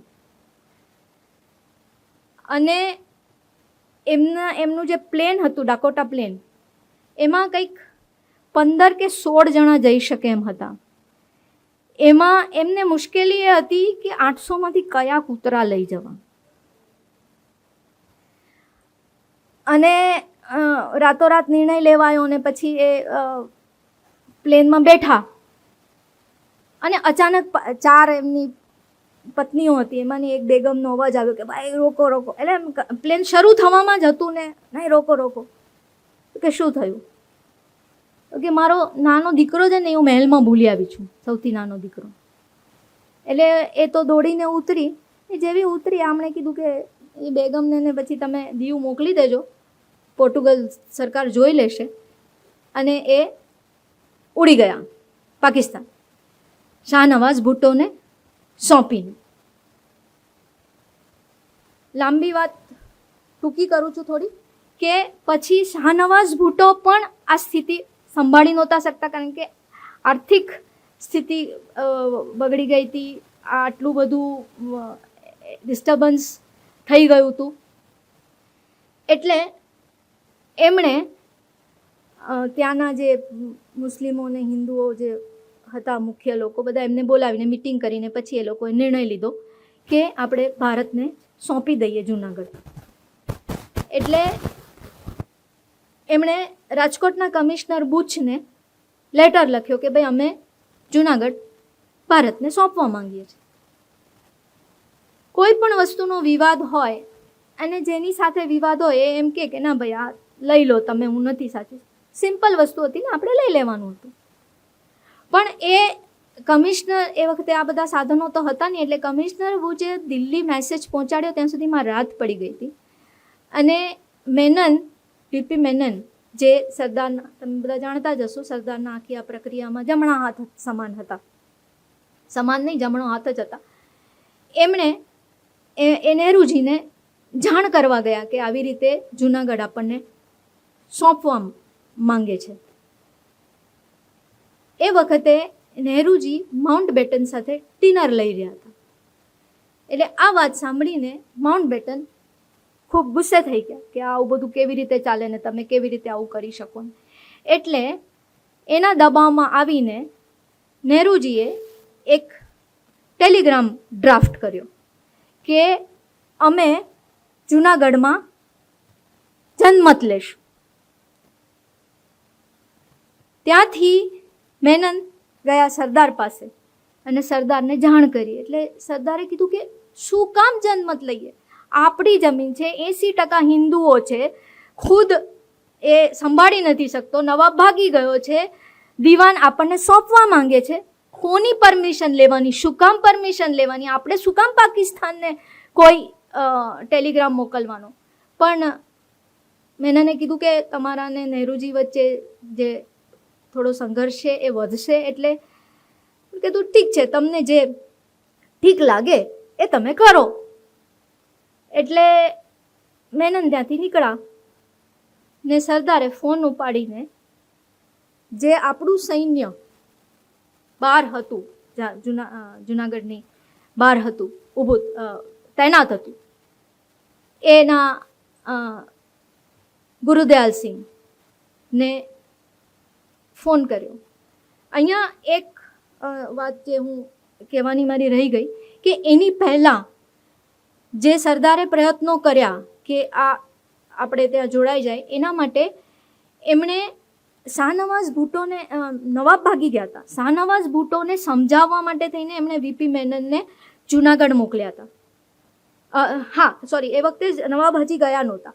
અને શાહનવાઝ ભુટ્ટોએ નવાબને મળવા જ નહીં દીધા વીપી મેનનને. પછી શું કરવું, એટલે સરદારે એક સ્ટ્રેટેજી કરી કે એ બાબરિયાવાડ અને માંગરોળ એ બે જે રાજ્યો હતા એ પોતે એમ માનતા હતા ને જે હતા પણ કે અમે અલગ ઇન્ડિપેન્ડન્ટ સ્વતંત્ર રજવાડા છીએ, પણ જુનાગઢ એને સ્વતંત્ર રજવાડા તરીકે માન્યતા નહોતું આપતું, એ જુનાગઢ એને પોતાનો હિસ્સો ગણતું હતું. એટલે એ બંને પાસે એમણે વીપી મેનનને કીધું કે તમે આ બંને પાસેથી આ જોડાણ ખત પર કે એ લોકો ભારતમાં જોડાય છે એના પર સહી લઈ આવો. એટલે શું થાય કે એ જે છે એ બંને ભારતના થઈ જાય. માઉન્ટ બેટનનો વાંધો એ હતો ને કે તમે હજી અત્યારે જુનાગઢ એ નક્કી નથી કર્યું, એ તમારી માલિકીની જમીન નથી, તો તમે ત્યાં કોઈ લશ્કરી કાર્ય કરી ન શકો. એટલે એમણે આ બે રજવાડાઓના જે રાજાઓને સમજાવીને એમણે એમની પાસેથી સહી લઈ લીધી. એટલે આપણી પાસે માંગરોળ અને આ બેવ આવી ગયા. એટલે ટેકનિકલી એ આપણી ભારતની જમીન થઈ ગઈ અને ત્યાં આપણે આપણું લશ્કર રાખતા આપણને માઉન્ટ બેટન કે કોઈ પણ સત્તા રોકી ના શકે. એટલે આ એમણે તો પહેલાં જ લઈ લીધું હતું, પ્રિકોશન બધું સાવચેતીના પગલાં એમણે લઈ લીધા હતા. અને પછી જ્યારે આ શાહનવાઝ ભુટ્ટોએ જ્યારે સોંપ્યું ને આ મેનન એમની પાસે વાત કરવા આવ્યા, ત્યારે એમણે ગુરુદયાલ સિંહને ફોન કર્યો અને ગુરુદયાલ સિંહને કહ્યું કે કાલે સવારે તમે જુનાગઢમાં ઘૂસી જાઓ, કબજો લઈ લો, પણ ધ્યાન રાખજો કે ત્યાંના મુસલમાનો પર તમે કોઈ પ્રકારનો અત્યાચાર નહીં કરો. સરદાર પર એક બહુ મોટો આરોપ મૂકવામાં આવે છે કે એ મુસ્લિમ વિરોધી હતા. સરદારે ગુરુદયાલ સિંહ જેવા સૈન્યના આવા અધિકારીને આ સૂચના આપવા પાછળનું કારણ એ હતું કે ગુરુદયાલ સિંહ એ પંજાબના એ હિસ્સાના હતા જે પાકિસ્તાનનો ભાગ થઈ ગયો હતો, અને ગુરુદયાલ સિંહના આખા પરિવારને, મતલબ એના મા બાપ પત્ની બાળકો બધાને ની કતલ કરી નાખવામાં આવી હતી. પાકિસ્તાનમાં જે રમખાણો થયા હતા એમાં એ આખા ખાનદાનને ખતમ કરી નાખવામાં આવ્યું હતું. એટલે એ પોતાની અંગત દ્વેષ, ગુસ્સો કે બદલાની ભાવનાથી જૂનાગઢના મુસલમાનો પર કોઈ પણ પ્રકારનો અત્યાચાર ના કરે એના માટે થઈને આ માણસ રાતના 2 વાગે એને સૂચના આપે છે કે કોઈ પણ મુસલમાન પર ખોટી રીતે કોઈ પણ પગલાં નહીં લેવામાં આવે, એની તમે તકેદારી રાખજો. અહીંયા એક વાત હું તમને ખાસ કહેવા માંગીશ કે મારા પુસ્તકમાં હોય કે સિરિયલમાં હોય કે અત્યારે હું વાત કરતી હોઉં તો હું એક એક રજવાડાઓની વાત કરું છું કે જામનગર કે જૂનાગઢ કે હૈદરાબાદ. પણ એવું નહોતું કે આજે આ જામનગરનો પ્રશ્ન છે એ આપણે સોલ્વ કર્યો, કાલે આપણે જૂનાગઢનો કરશું. ના, આ બધું એક સામટું ચાલી રહ્યું હતું. એક બાજુ હૈદરાબાદનો પ્રશ્ન, એક બાજુ કાશ્મીરનો પ્રશ્ન, એક બાજુ જૂનાગઢનો, એક બાજુ જામનગરનો, આ બધું, અને એની સાથે બીજા તો કેટલાય પ્રશ્નો સાપની જેમ ફૂંફાડા મારતા હતા. કેટલા નિરાશ્રિતો આવી રહ્યા હતા, દેશની આર્થિક સ્થિતિ ખરાબ હતી, અસંખ્ય પ્રશ્નો સાથે સાથે આ બધું કરતો માણસ રાતના 2 વાગે આવી સૂચના આપવાનું ધ્યાનમાં રાખે કે ત્યાંના મુસલમાનોને તમે હેરાન નહીં કરતા. આને તમે કઈ રીતે મુસલમાન વિરોધી કહેશો? એક થોડીક વાત ફંટાઈ છે, પણ મુસલમાન વિરોધીની વાત આવે છે એટલે હું એ કિસ્સો તમને કહેવા માંગુ છું કે તમે જાણો છો કે પાકિસ્તાનથી હિન્દુઓની લાશ ભરેલી ટ્રેનો એ વખતે આવી હતી, અને સ્વાભાવિક રીતે જ પંજાબના શીખો, હિન્દુઓ ભયંકર ઉશ્કેરાયેલા હતા, ગુસ્સામાં હતા. અને સરદારને એક દિવસ ખબર, એમને એ ગૃહપ્રધાન હતા, સરદારને એક દિવસ ખબર પડી કે અહીંયા અમૃતસરથી એક ટ્રેન જે પાકિસ્તાન જવાની છે એના પર અમૃતસરમાં શીખો અને હિન્દુઓ એ મુસ્લિમોને લઈ જતી ટ્રેન પર હુમલો કરવાના છે. સરદાર પોતે એ આખો તમે કલ્પના કરો કે આમ ગુસ્સાથી, રોષથી, એ વખતનો માહોલ તમે કલ્પના કરો કે આખી ટ્રેન કપાયેલા લોકોની આવી છે, ને શીખોનો, હિન્દુઓનો રોષ, અને જે લોકો ઉકળી ઉઠ્યા હતા, અને એ આખું 500-700-1000 લોકો અમૃતસર સ્ટેશન પાસે ભેગા થયા હતા. સરદારને ખબર પડી અને સરદાર ત્યાં ગયા, અને સરદારે એ લોકોને ભાષણ આપ્યું, એમને સમજાવ્યા કે તમે તો શીખો, તમે વીર પ્રજા છો, હથિયાર વિનાના આ માસૂમ જે સ્ત્રીઓ, બાળકો જઈ રહ્યા છે એના પર હુમલો કરવો કઈ વીરતા છે? આ કાયરતા છે. અડધો કલાક એમણે એમને સમજાવ્યા ને એ ટ્રેનને સલામત રીતે પાકિસ્તાન મોકલી આપી. આ સરદારને તમે કઈ રીતે મુસલમાન કહી શકો? એમની આ બધું જ્યારે ચાલતું હતું, આ છેલ્લા એમના જીવનના 3.5-4 વર્ષની વાત છે, એ ભયંકર શારીરિક બીમારીથી પીડાઈ રહ્યા હતા. અને એમાં આજ હું ફરી એકવાર કહું કે મુસલમાનો માટેના એમના દ્વેષની જે વાત કયા બેઝ પર આપણે કરીએ છીએ કે બીમાર હતા એ જ્યારે ત્યાંના સુપ્રિન્ટેન્ડન્ટ, દિલ્હીના સુપ્રિન્ટેન્ડન્ટ આવ્યા, મણિબેને કીધું કે બાપુની તબિયત સારી નથી, તો કે ના, અર્જન્ટ છે, ઉઠાડો એમને. અને એમને ઉઠાડ્યા તો એમને કીધું કે ભાઈ આ દિલ્હીની મસ્જિદ છે એમાં જે મુસલમાનોએ આશરો લીધો છે એના પર હિન્દુઓ હુમલો કરવાના છે. સાહેબે રાત્રે ત્યાં સ્વયં ગયા. એ મુસલમાનો જે ભયથી ફફડતા હતા એમને કીધું કે તમને સરકાર, પોલીસ બધી પેલી આપશે, સુરક્ષા સલામતી આપશે, તમને કંઈ નહીં થાય. એ સધિયારો આપ્યો અને એ મુસલમાનોને કશું ના થયું. એ વિરોધી હતા દેશદ્રોહીના, પછી એ હિન્દુ હોય કે મુસ્લિમ હોય. એ કહેતા કે તમે અહીંયા રહીને જો પાકિસ્તાનની વાત કરશો, તમે જાઓ ને, તમને જોઈતું હતું, તમને પાકિસ્તાન આપી દીધું છે, પણ જો અહીંયા રહીને તમે પાકિસ્તાનની વાત કરશો તો એ નહીં સહન કરી લેવામાં આવે. આને તમે મુસ્લિમ દ્વેષ કઈ રીતે કહી શકો? ફરી હું મારી વિલીનીકરણની વાત પર પાછી ફરું. પછી તો તમે જાણો છો કે જૂનાગઢમાં જનમત પણ લેવાયો ને એમાં બધા મત આપણા 112 મત કે એવા કંઈક વિરુદ્ધમાં પડ્યા હતા ને અને જૂનાગઢ આપણું થઈ ગયું. એ હકીકત તો સૌ જાણે છે. લક્ષદ્વીપની હમણાં આપણે થોડા છેલ્લા વખત પહેલાં બહુ બધી વાતો થઈ, બહુ બધા લોકો ત્યાં જઈએ છીએ આપણે ટુરિસ્ટ તરીકે, એનો બહુ વિકાસ થઈ રહ્યો છે. સરદાર ના હોત ને તો આ લક્ષદ્વીપ આપણું ના હોત. 15મી ઓગસ્ટની રાત હતી, આખો દેશ ઉન્માદમાં હતો. સ્વતંત્રતા મળી હતી, પાર્લામેન્ટમાં શપથ વિધિ થઈ રહી હતી. રાજેન્દ્ર બાબુ, નહેરુ, બધા આપણા નેતાઓ હતા ત્યાં આગળ. ખુશીનો માહોલ હતો. સરદારે પણ શપથ લીધા ગૃહમંત્રી તરીકે.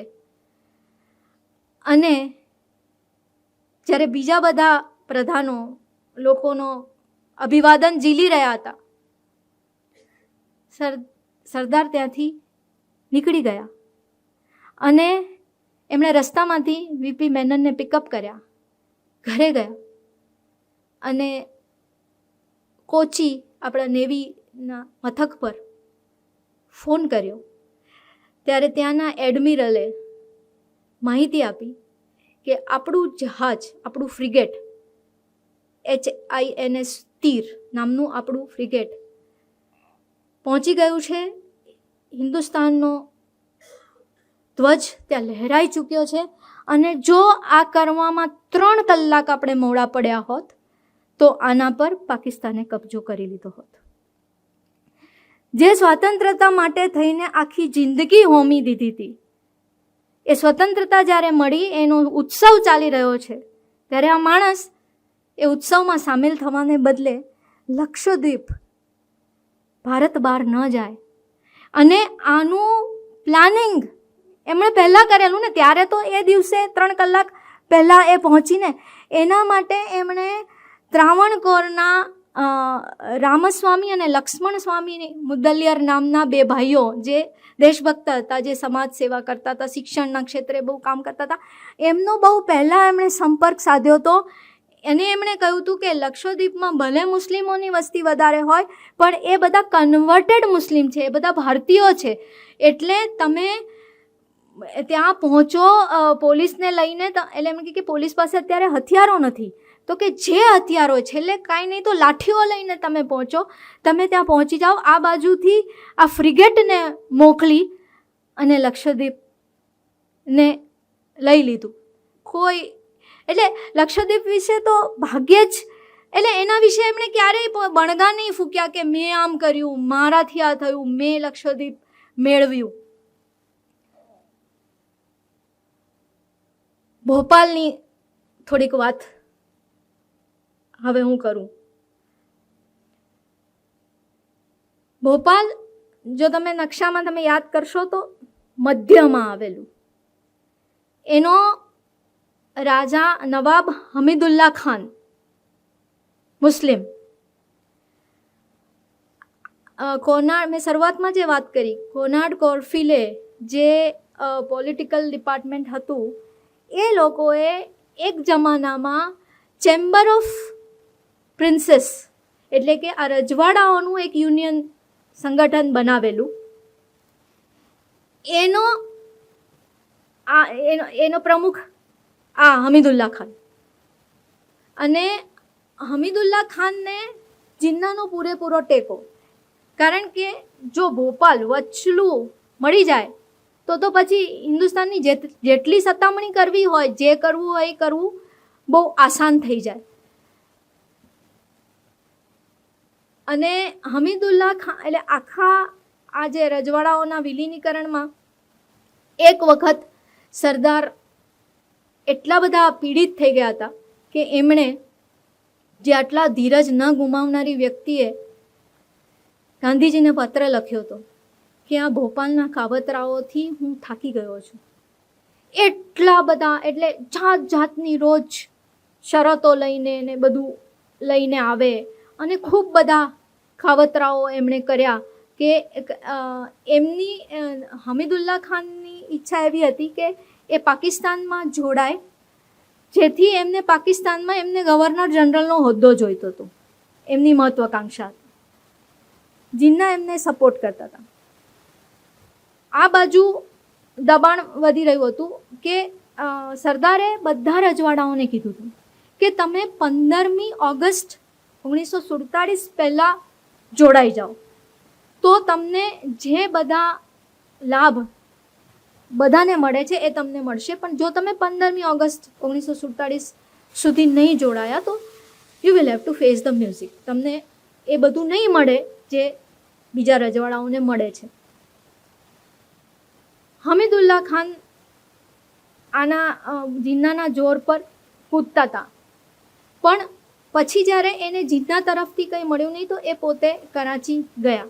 કરાચી ગયા ત્યારે એમને સમજાયું કે જીન્નાનું જે પહેલાં મહત્ત્વ હતું મુસ્લિમ લીગમાં એ હવે રહ્યું નથી. હવે લિયાકત અલી અને બીજા મુસ્લિમ લીગના નેતાઓ એના પર પેલું કરી રહ્યા છે.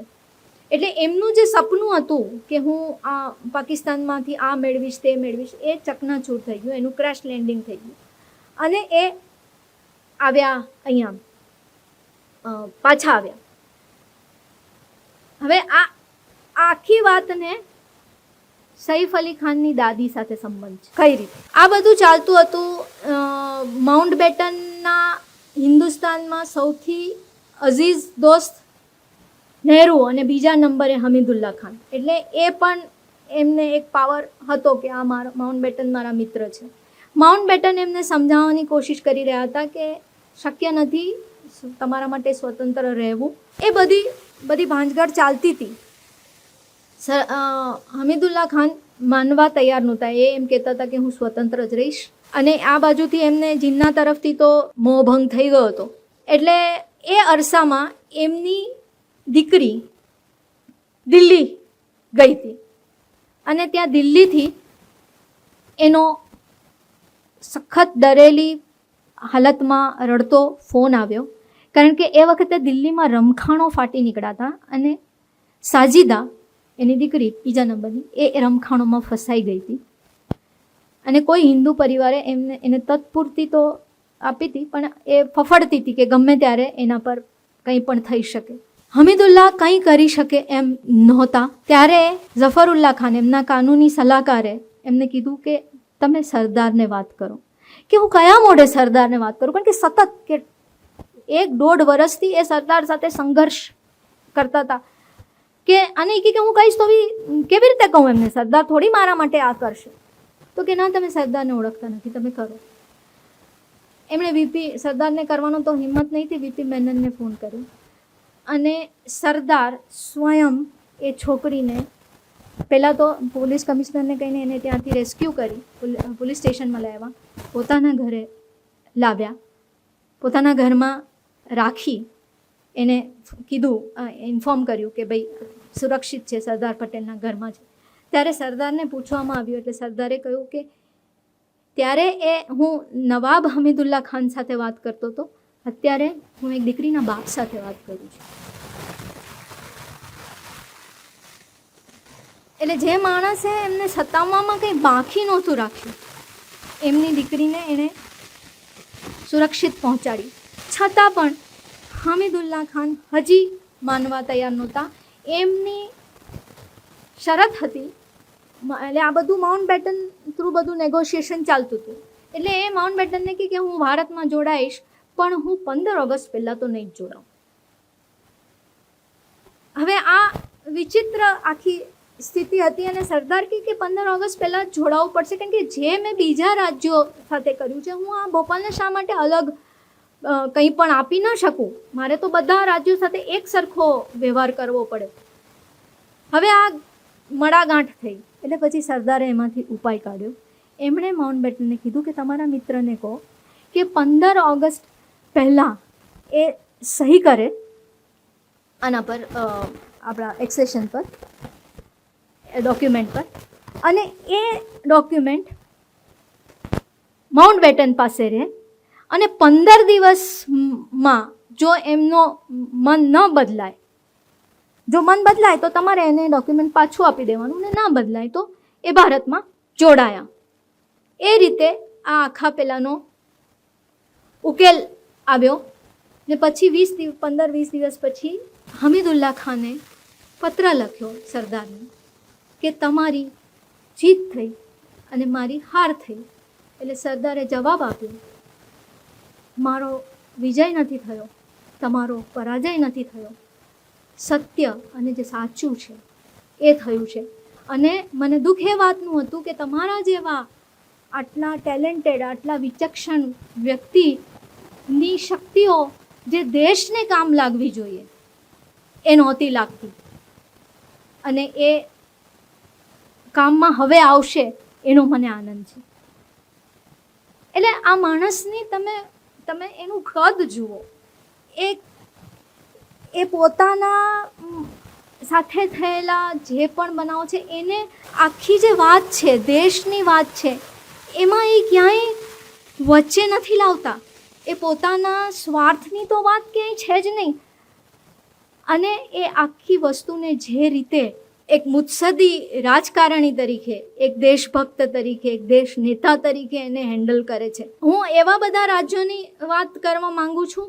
જોકે આ બધી જે જુનાગઢ કે હૈદરાબાદ કે કાશ્મીરની વાતો આપણે જેટલી જાણીએ છીએ એના કરતાં એમાં અનેક ઘણી બીજી વાતો છે, ને એમાં અનેક વધારે મુશ્કેલીઓ હતી જેને સરદારે કઈ રીતે એમણે ટેકલ કરીને, મને તો અંગત રીતે એવું લાગે છે, કદાચ તમે આ પુસ્તકમાંથી પસાર થશો અથવા તો આ તથ્યોમાંથી જ્યારે તમે પસાર થશો, મારું પુસ્તક હોય કે ગમે ત્યાંથી તમે જ્યારે આ તથ્યોમાંથી પસાર થશો ત્યારે તમને પોતાને લાગશે કે આ વાતો, આ પુસ્તક નહીં, આ વાતો જે એમણે કર્યું છે ને એ આપણા વિદ્યાર્થીઓને, આપણા જે પોલિટિકલ સાયન્સમાં વિદ્યાર્થીઓને આ શીખવવું જોઈએ. આની એ લોકોને જાણ હોવી જોઈએ કે કેવી રીતે આ માણસે એક કેવા આ અત્યારે મેં જે તમને ત્રણ ચાર જ વાતો કરી છે, હજી તો ઘણા બધા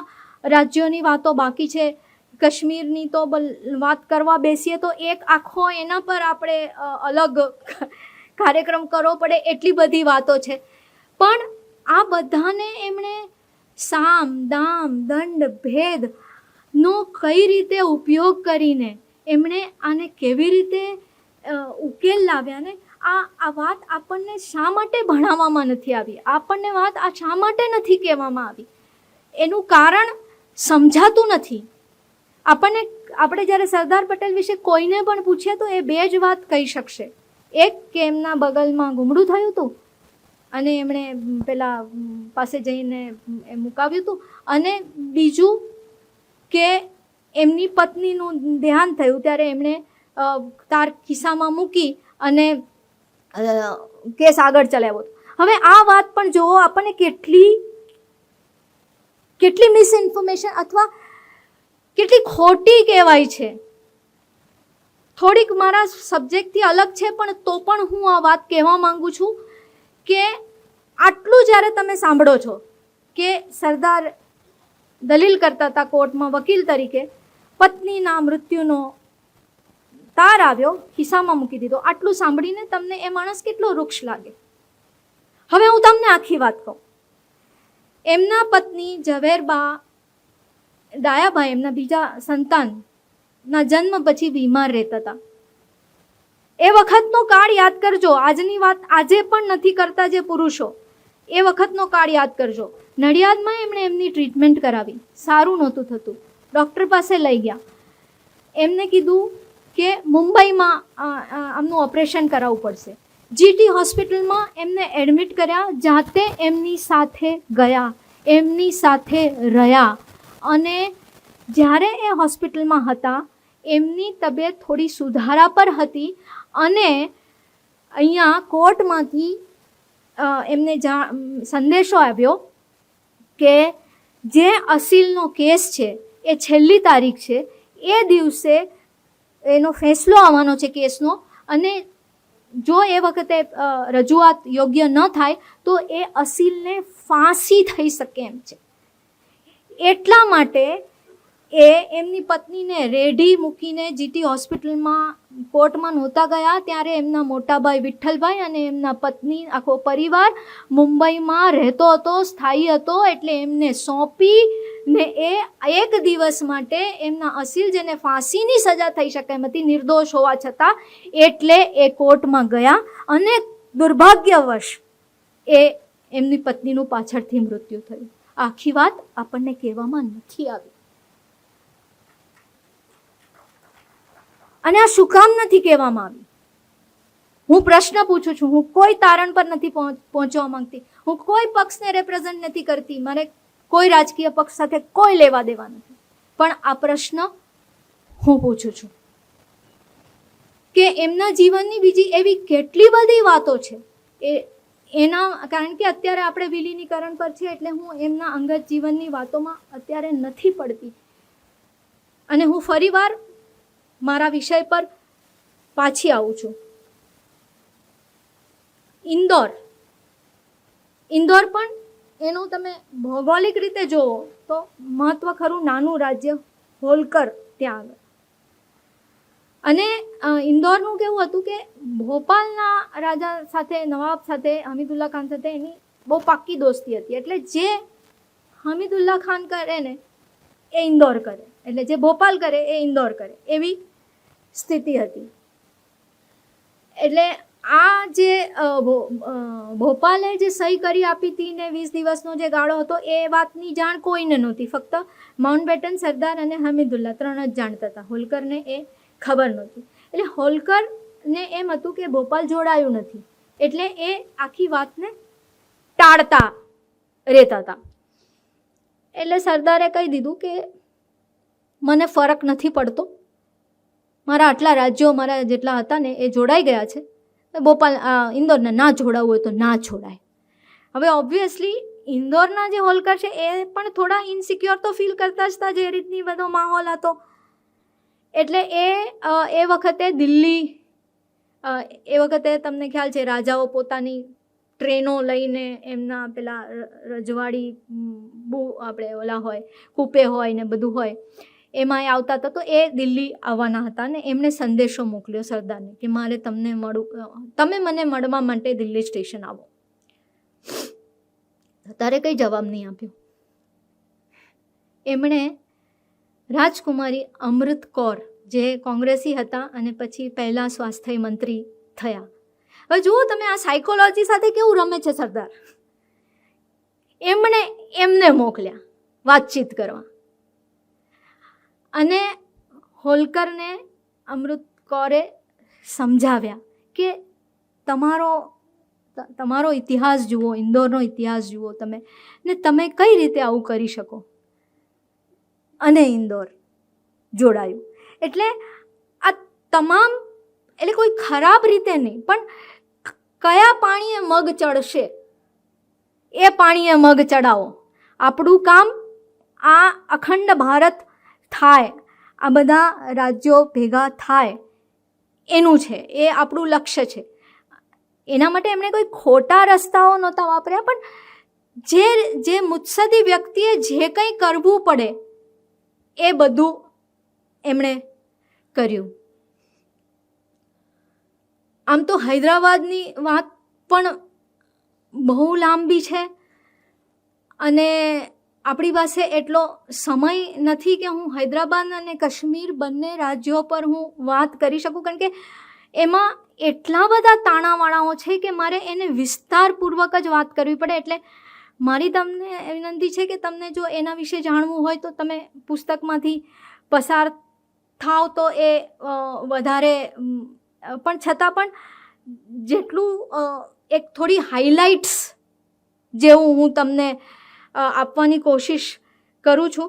અને આમાં વાતો એટલી બધી છે ને હું તમને એક જ હમણાં જ્યારે મારી સિરિયલ પૂરી થઈ ને મારી વાત થતી હતી ત્યારે પ્રોડ્યુસરે મને કીધું કે ગીતાજી हमने 292 कैरेक्टर्स इतने एक्टर्स हम लाए, मतलब સરદારથી માંડીને એટલે સિરિયલમાં 292 પાત્રો આવ્યા. અને એમાં પાછા એમાં ક્રાઉડ જે આવતું હતું એની ગણતરી નથી કરતી. એટલે આટલા બધા પાત્રો, આટલી બધી વાતો, આટલું બધું એમાં જે છે એ હું 1 કે 1.5 કલાકમાં મારાથી જેટલું કહેવાનો કે કહી શકાય એટલું હું કહેવાનો પ્રયાસ કરું છું. અને વધુ માહિતી માટે તમે પુસ્તકમાંથી પસાર થઈ જ શકો છો ઈચ્છો તો. એટલે મને એટલું બધું કહેવું છે એટલે હું કઈ વાત કહું ને કઈ છોડી દઉં ને એ મારા માટે થોડીક દ્વિધા છે. એક નાનકડી વાત રીવા વિશે કદાચ તમને ખ્યાલ નહીં હોય. રીવા નામનું એક જે નાનકડું મધ્યપ્રદેશનું રજવાડું, અત્યારે નાનકડું લાગે, એ વખતે બહુ સક્ષમ હતું. અને એ રીવાનો જે રાજા હતો ગુલાબસિંહજી, કદાચ મારી મેમરી પેલી ન થતી હોય તો. અને આ હું તમને આ અમુક વાતો હું એ કહી રહી છું જે આ પુસ્તકમાં નથી. એ વાતો જે મેં પછીથી સિરિયલ માટે થઈને વધુ રિસર્ચ કર્યું. એટલે મારો પ્રયાસ એ છે કે પુસ્તક સિવાયની વાતો પણ હું તમારા સુધી પહોંચાડું. હવે એ જે રાજા હતા, મહારાજા, એ ખૂબ જ લોકોનું ધ્યાન રાખનારા, લોકપ્રિય, લોકહિતના કાર્યો કરનારા રાજા હતા. પણ એની પત્ની, એટલે એક તબક્કે જ્યારે બ્રિટને એમની પાસે બીજા વિશ્વયુદ્ધમાં પૈસા માંગ્યા તો એણે કીધું કે હું શું કામ બ્રિટનને પૈસા આપું. એટલે બ્રિટિશ સરકારને પણ એ ચેલેન્જ કરે એવા એ રાજા હતા. પણ બ્રિટિશરોએ વેર વાળવા માટે આખું જે કાવતરું કર્યું એમાં એની પત્ની પણ સામેલ થઈ. અને કારણ કે એની પત્ની પોતાના દીકરા માર્તંડસિંહને રાજગાદી સોંપવા માંગતી હતી એટલે આ ગુલાબસિંહજીને તડીપાર કરવામાં આવ્યા હતા. હવે આ રાજ્ય જો લેવું હોય તો ટેકનિકલી પિતા રાજા છે અને ગાદી પર છે દીકરો. એટલે એ ટેકનિકાલિટી કોની સિગ્નેચર માન્ય રે, એ ટેકનિકલ મુદ્દો બહુ મોટો હતો. અને સરદારે વીપી મેનનને મોકલ્યા અને આ એની બહુ ડિટેલમાં નથી જતી, પણ એમણે પછી બાપ દીકરા વચ્ચે સમાધાન કરાવ્યું અને રીવાને ભારતમાં જોડ્યું. અગેન મારે બહુ ઝડપથી આ બધી વાતો કરવી પડે છે, એની ઇન્ટ્રિકસીસમાં હું નથી જતી. પણ જ્યારે તમે આ જાણશો તો એટલે દરેક ડગલે ને પગલે તમને સરદાર માટેનું જે માન છે, જે રિસ્પેક્ટ છે, એ વધતો જશે. હૈદરાબાદની બહુ ઝડપથી હું વાત કરું. હૈદરાબાદનો નિઝામ, આ મારે વાંચવું જ પડશે. रुस्तमे दौरान आरसूते जमान वाल माल मलिक आसिफ जाद नवाब मीर ओस्मान अली खान बहादुर मुजफ्फर उल मुल्क निज़ाम मुल्क अल मद सिपाह सालारा फतेहगंज निज़ाम. આ એક જ માણસનું નામ હતું.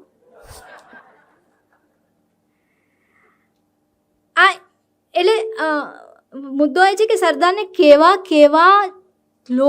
કેવા રાજાઓ સાથે પનારો પાડવો પડ્યો. આ માણસ વિશ્વનો એ વખતના સૌથી શ્રીમંત માણસમાંનો એક. સાહેબ, તમે તો ડાયમંડ બિઝનેસ સાથે સંકળાયેલા છો. એ જેકબ ડાયમંડ છે ને પેપર વેટ તરીકે વાપરતો હતો. એના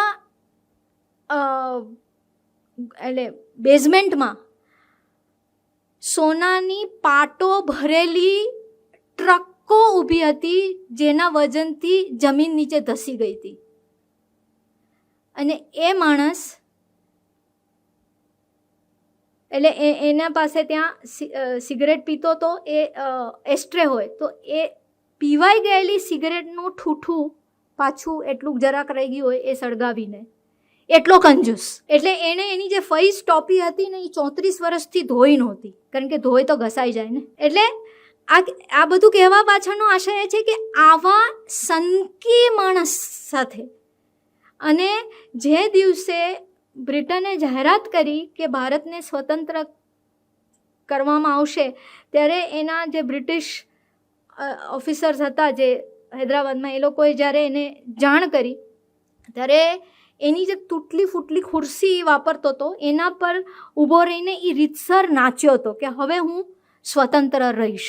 હૈદરાબાદનો આખો વિસ્તાર, એટલે જેવી રીતે પાકિસ્તાન કે ખાલિસ્તાન એવી રીતે ઓસ્માનિસ્તાન બનાવવાનો એક આખો પ્લાન લંડનમાં ઘડાઈ ચૂક્યો હતો, અને નિઝામને એના હેડ થવાનું પેલું હતું કે હું અલગ રહીશ, અને આ રીતે હું ખૂબ બધી ઘટનાઓ બની, કારણ કે 1.5 વર્ષ સુધી હૈદરાબાદનો મામલો, કાશ્મીર તો ઓબ્વિયસલી એમાં તો જે બધું થયું ને પછી વર્ષો ચાલ્યો, પણ હૈદરાબાદનું 1.5 વર્ષ ચાલ્યું. સ્ટેન્ડ સ્ટીલ અગ્રીમેન્ટ થયું હતું, તમને કદાચ ખ્યાલ હશે, એ પણ બહુ લાંબી વાત છે. અને એ વખતે હૈદરાબાદનો મામલો જ્યારે ચાલતો હતો, જ્યારે આખી પ્રોબ્લેમ ચાલતો હતો, એ દરમિયાન નહેરુજી અને સરદાર વચ્ચેના ડિફરન્સીસ, વિવાદ બહુ વધી ગયા હતા. અને જે દિવસે ગાંધીજીની હત્યા થઈ એ દિવસે તમને કદાચ ખ્યાલ હશે કે ગાંધીજીને પ્રાર્થના સભામાં પહોંચતા 15 મિનિટ મોડું થયું હતું. એ બહુ જ પંક્ચ્યુઅલ હતા ને છતાં એમને 15 મિનિટ મોડું થયું હતું. એ એટલા માટે થયું હતું કે ત્યારે એમની સરદાર સાથે વાતચીત ચાલી રહી હતી. સરદાર રાજીનામું આપીને છોડી દેવા માંગતા હતા કે ભાઈ ભલે નહેરુ સંભાળે, અમારા આટલા બધા વિવાદો થાય છે. અને ત્યારે ગાંધીજીએ કીધું હતું કે આપણે 3 જણા બેસી ને આનો ઉકેલ લાવીશું. પણ દુર્ભાગ્યે ગાંધીજીની હત્યા થઈ ગઈ, અને ગાંધીજીનો જ્યારે મૃતદેહ ત્યાં પડ્યો હતો ત્યારે માઉન્ટ બેટન ત્યાં આવ્યા, અને એમને ખબર હતી કે આ બંને વચ્ચે જે ડિસ્પ્યુટ બધા ચાલી રહ્યા છે, એટલે એમણે બંનેને બોલાવ્યા અને કહ્યું કે ગાંધીજીની છેલ્લી ઈચ્છા એવી હતી કે તમે બંને જણા સાથે મળીને કામ કરો. અને એ ગાંધીજીના શબ્દને માન આપીને સરદાર જે છોડી દેવાના હતા, જે રાજીનામું એમણે આપી દીધું હતું, એ એમણે નહીં આપ્યું, અને ગાંધીજીને આપેલા શબ્દ માટે થઈને એ છેલ્લે સુધી આ સરકારમાં રહ્યા.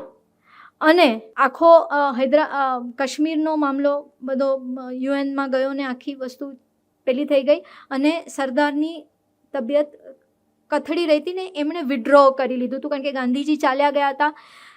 નહેરુ એમના પાસેથી બધું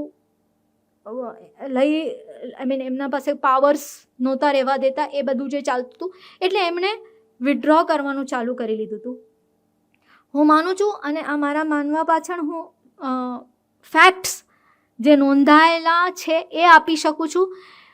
અને તમે પોતે પણ કદાચ એ સ્વીકારશો કે જ્યારે સરદાર આટલા બીમાર હતા અને એમણે વિડ્રો કરવાનું ચાલુ કરી દીધું, ત્યારે નહેરુએ એક સમિતિની સ્થાપના કરી હતી કે આ જે રજવાડાઓનું વિલીનીકરણ થયું ને એની સમીક્ષા કરવા માટે. તમે કલ્પના કરો કે એ આઘાત સરદારને કેવો લાગ્યો હશે.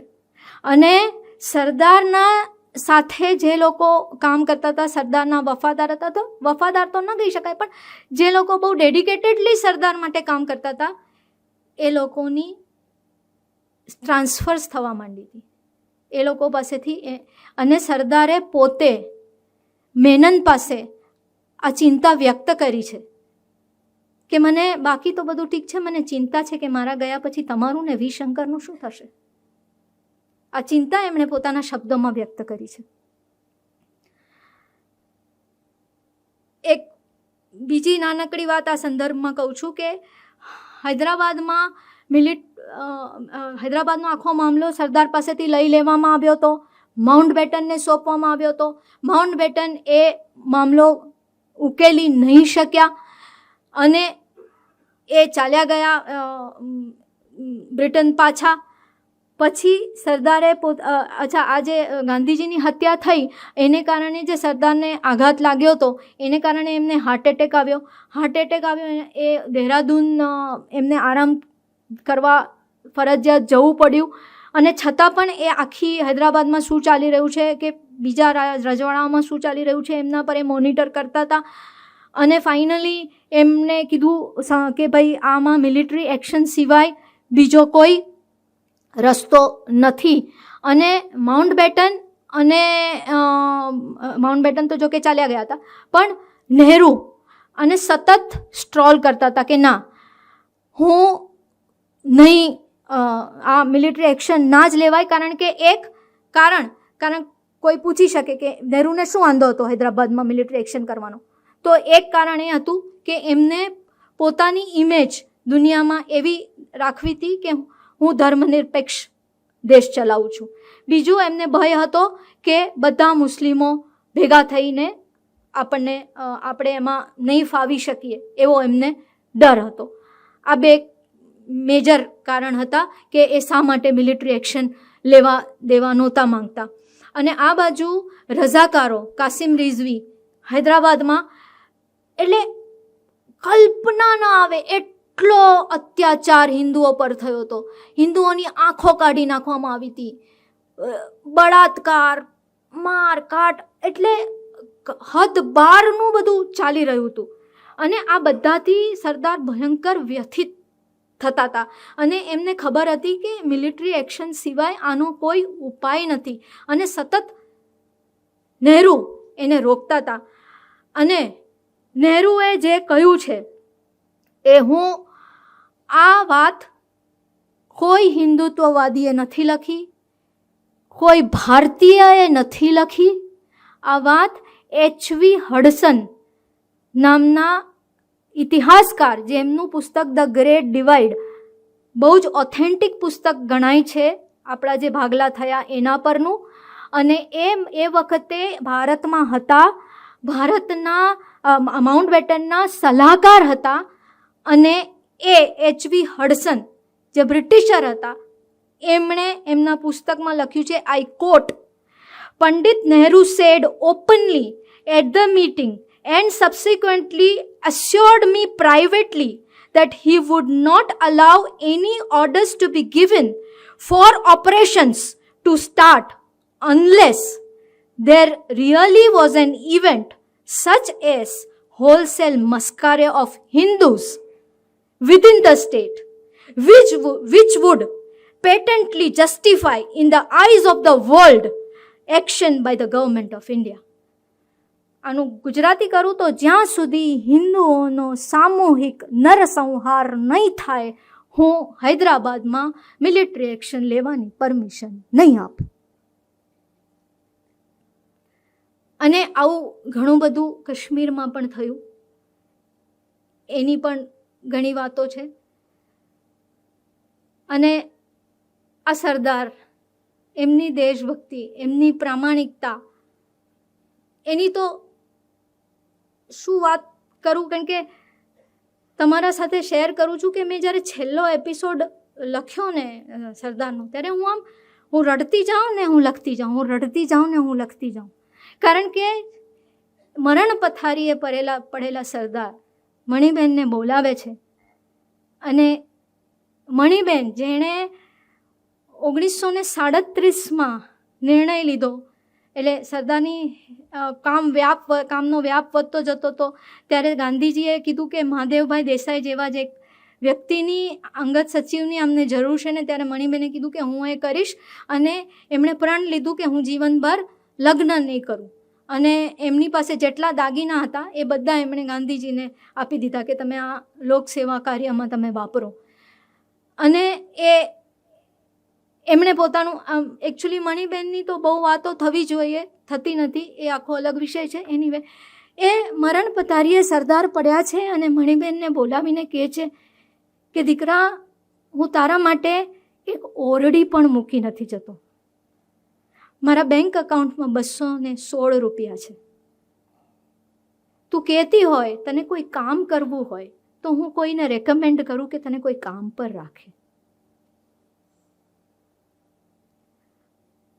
અને એ જ મણીબેન સરદારના મૃત્યુ પછી જવાહરલાલ નહેરુ પાસે જાય છે કે શા માટે? કે સરદાર પાસે કોંગ્રેસના જે પૈસા હતા એમણે કીધું હતું કે તું નહેરુજીને જઈને સોંપી આવજે. એ સોંપવા જાય છે. નહેરુજી એની સાથે એક શબ્દ વાત નથી કરતા, એને પૂછતા નથી કે હવે સરદાર નથી, તારો જીવન નિર્વાહ કેવી રીતે ચાલશે, તું શું કરીશ? અને આખી જિંદગી મોરારજી દેસાઈએ મણીબેનને સાચવ્યા. અને આ વાત ખુદ મણીબેને કરેલી છે એક ઇન્ટરવ્યૂમાં. આ કોઈએ ત્રીજા વ્યક્તિએ લખેલી વાત નથી. અને છેલ્લી વાત કે જ્યારે સરદારનું મુંબઈમાં મૃત્યુ થયું, નહેરુ પાસે, એક વાત આગળ જોડી દઉં કે સરદાર જ્યારે મરણ પથારી હતા ત્યારે એમણે ગાડગિલ, એ વખતના પબ્લિક વર્ક્સ ડિપાર્ટમેન્ટના મિનિસ્ટર હતા અને એમના સારા મિત્ર હતા, એમણે ગાડગિલને બોલાવીને હાથ પકડીને વચન લીધું કે વચન આપો કે તમે ક્યારેય જવાહરનો સાથ નહીં છોડો.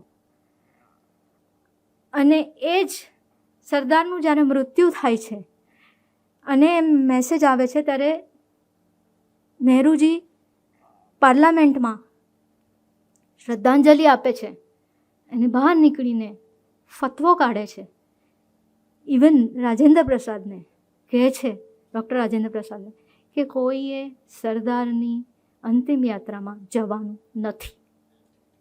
અને આ વાત સ્વયં કનૈયાલાલ મુનશીએ એમના પુસ્તકમાં નોંધી છે અને એમણે કહ્યું છે કે મને પણ કહેવામાં આવ્યું હતું કે તમારે સરદારની અંતિમ યાત્રામાં નથી જવાનું. તમામ અધિકારીઓને કહેવામાં આવ્યું હતું, કારણ કે જ્યારે આવા રીતે પ્રધાનનું મૃત્યુ થાય તો સરકારી ખર્ચે એ લોકોને મોકલવામાં આવતા હોય છે. એ લોકોને પણ, અને સરદાર પ્રત્યેનો લોકોનો પ્રેમ એવો હતો કે એ લોકો પોતાના ખિસ્સાના ખર્ચે ગયા, અંતિમ યાત્રામાં ગયા. પણ નહેરુએ આ ફતવો બહાર પાડ્યો હતો ને ઇવન મુનશીએ કહ્યું કે મને પણ ના પાડી હતી પણ હું ગયો હતો. આ માણસને આપણે, મને એવું લાગે છે કે ખરેખર એક પ્રજા તરીકે આપણે અન્યાય કર્યો છે. આ બધી વાતો લોકો સુધી પહોંચી નથી, પહોંચવા દેવામાં નથી આવી. એ મારે કોઈ કોન્ટ્રોવર્સીના હિસ્સા બનવું નથી, મારે કોઈ પેલું નથી, પણ મને એમ છે કે આ સરદારનું મેં આ પુસ્તક રૂપે તર્પણ કર્યું છે અને હું ઈચ્છું છું કે લોકો સુધી આ વાત પહોંચે. થેન્ક યુ વેરી મચ, તમે મને આટલી ધ્યાનથી સાંભળી. મારે બિલકુલ એવું કહેવું નથી પડતું કે તાળીઓનો નાદ કરીને વધાવી લઈએ, ત્યાં સુધી આ નાદ ગયો. પણ તો પણ મારા મનનો ભાવ તો શેર કરીશ કે અદ્ભુત અદ્ભુત સરદાર પ્રેમીઓને વાહ પણ થઈ જાય અને આહ પણ થઈ જાય એવી વાણી આજે ગીતાબેને આપણી સમક્ષ પ્રસ્તુત કરી. સરદાર ધ ગેમ ચેન્જર. બહુ બધી સમીક્ષા થઈ ચૂકી, પણ હું એક વાત શેર કરીશ કે આજના સમયમાં મારે શું શીખવું આજના વક્તવ્યમાંથી.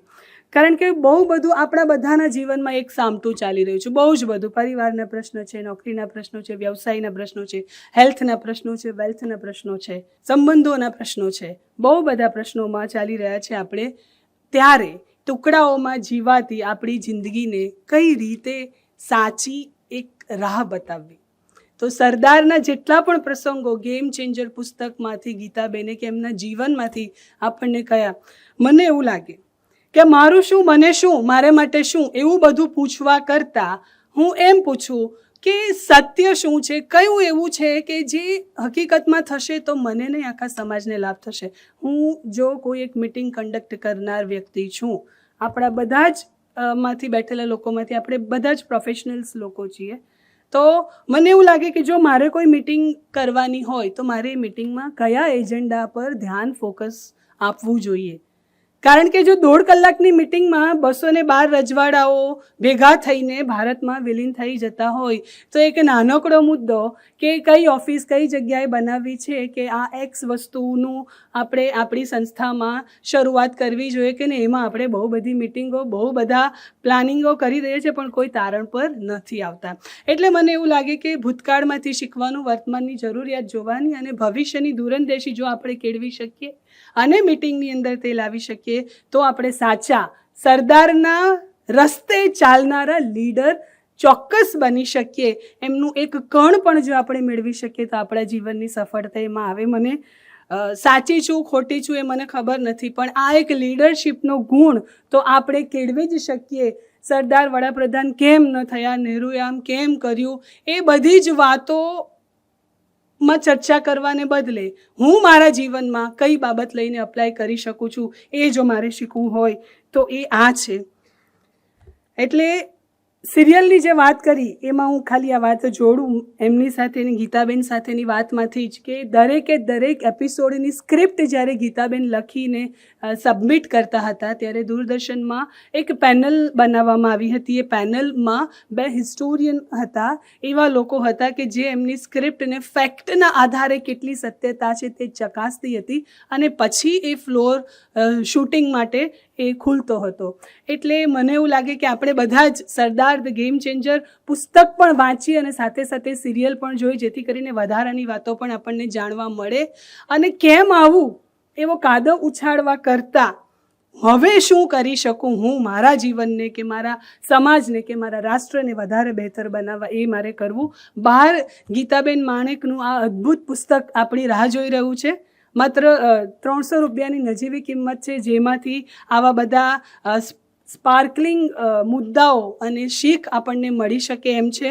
તો આપ જરૂરથી એમાંથી લેજો. આવતા સોમવારે આપણે શું માણવાના છે એ પણ તમને જણાવી દઉં. આવતા સોમવારે 31મી માર્ચે આપણે શહીદ ભગતસિંહની જીવનકથા માણવાના છે. ગયા સોમવારે પણ વાત કરી. ડૉક્ટર હરિસિંહ એને પ્રસ્તુત કરવા આવવાના છે. અને હરિસિંહ પ્રોફેસર અને ડિરેક્ટર છે કઈ યુનિવર્સિટીના, ત્યાં નીચે પણ આપણને સરદાર લખેલું દેખાય છે, જો વાંચી લો. એટલે કેટલું બધું કનેક્શન આવતા સોમવાર સુધી પણ જવાનું છે. હિસ્ટ્રીની વાત આજે કરી, આજે કઈ શીખ્યા, આવતા સોમવારે એક જુદો આયામ ભગતસિંહ આપણને આપવાના છે. નસે નસમાં શું કહેવાય, એમ રગ રગમાં લોહીને એમ દોડતું કરી દે ને શિરાઓમાં, એ પ્રકારનું વ્યક્તિત્વ અને એની જીવની આપણે માણવાના છીએ. એના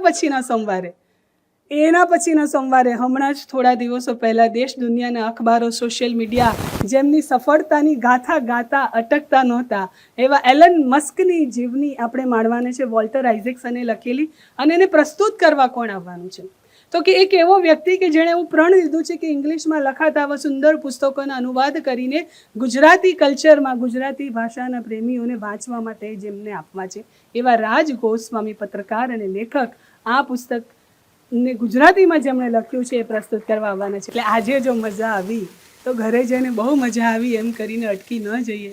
આવતા સોમવારે પણ પધારીએ. આ સુંદર વાત સાથે આજના સત્રનું સમાપન કરીએ.